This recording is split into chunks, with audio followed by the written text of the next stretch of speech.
President Trump is headed to Houston, Texas today, where the fate of Republican Senate nominee Ken Paxton could determine which party controls the U.S. Senate this November. Cook Political Report moved that Texas race between Democrat nominee James Tallarico and Ken Paxton to a toss-up, meaning analysts no longer see a clear turnout there. It's not clear to them who's going to win this thing. A new polling shows Tallarico beating Paxton in districts Trump previously won, districts that are largely Latino and had swung Republican 2 years ago in 2024.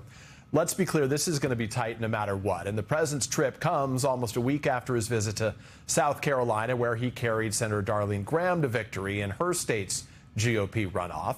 We want to bring in Democratic Texas Congressman Joaquin Castro. Congressman Castro, thanks for joining State of Play. You know as well as anybody, no Democrat has won a Senate seat in Texas since 1988.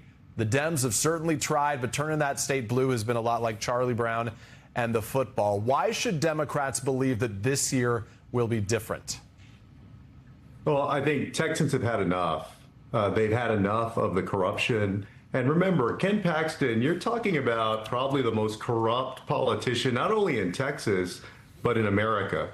They've had enough. They've had enough of the gas prices going through the roof, grocery prices going through the roof, and this administration, both at a federal level and at the state level, doing nothing about it, literally doing nothing about it.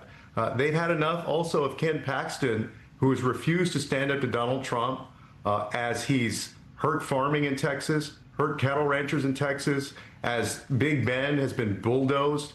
Literally, Ken Paxton has not said a word.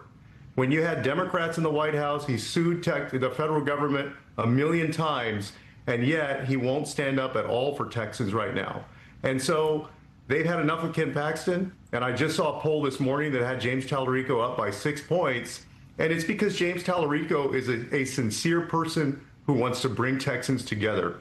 You know, he talks honestly about his faith in a way that brings folks together, doesn't seek to divide them. And that's unlike Ken Paxton and Greg Abbott and others who only use religion to divide people and try to win elections by fear and resentment and all of those things. Let me ask you about Tallarico for a second. He's obviously also proven to be a pretty good fundraising machine. A lot of money has come in to that race, but there's new reporting from Wired right now that Elon Musk is eyeing putting in as much as $100 to $200 million in races, heavily focusing on Texas and making sure to secure a Republican seat there right now. How do Dems compete with that? Well, you're right. I mean, money is a big deal in politics, and it can sway votes. But I'll tell you, I think that if Elon Musk chooses to put $100 million or $200 million into a campaign for Ken Paxton, it's going to be wasted money because Texans see through that. They see Ken Paxton for the corrupt politician that he is. They see him as weak for not speaking up for Texans while all these prices are going through the roof. And, you know, again, Trump is doing things like bulldozing Big Ben. And so I think that he's going to end up wasting his money. Let me ask you about the president for a second. He was in South Carolina a week ago. Darlene Graham narrowly won her race against Ralph Norman. She, if she can win this fall, becomes the Republican senator in that state moving forward, replacing her brother Lindsey Graham, of course. The president, though, faces a very different situation in Texas. You mentioned the ranchers there. There's a lot of frustration about how the president has rolled back these tariffs related to the foreign import of beef. You got as big of a, they like their steaks big across Texas right now, and they like them to be homegrown. How will he be received today after this recent move? People are not happy with Donald Trump.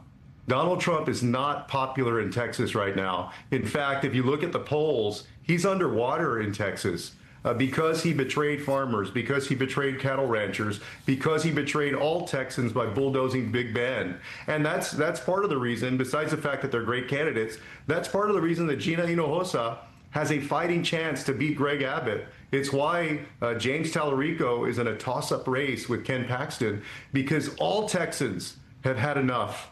They're ready to move past this era of corruption. They're ready to move past these weak-kneed people who talk tough about everything else, but when you've got a president that's hurting Texas, they're silent as a mouse.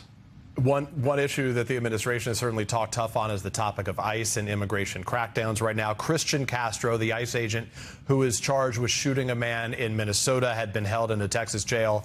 We have learned has now been released. That happened this morning. Minnesota officials had requested his extradition. The governor of your state, Governor Abbott, denied it. It's no longer clear whether he's going to face charges at all anymore. What is your response, your reaction to Abbott's decision not to extradite him?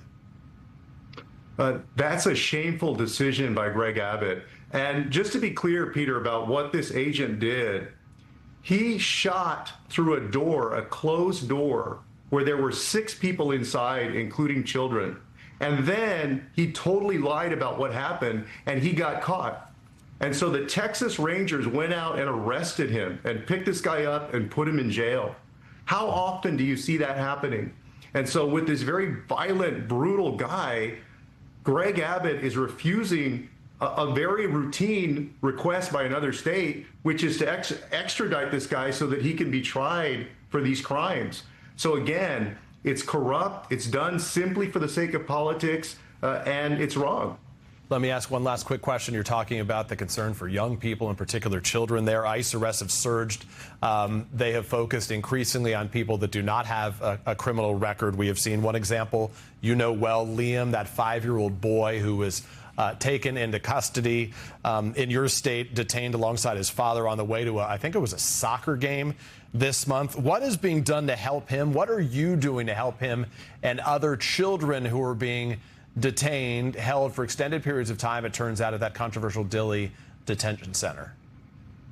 The number one thing that I'm doing, and over 100 other Democrats are doing, is working to shut down the Dilley detention center, where you've got kids as young as 2 months old who are in this trailer prison.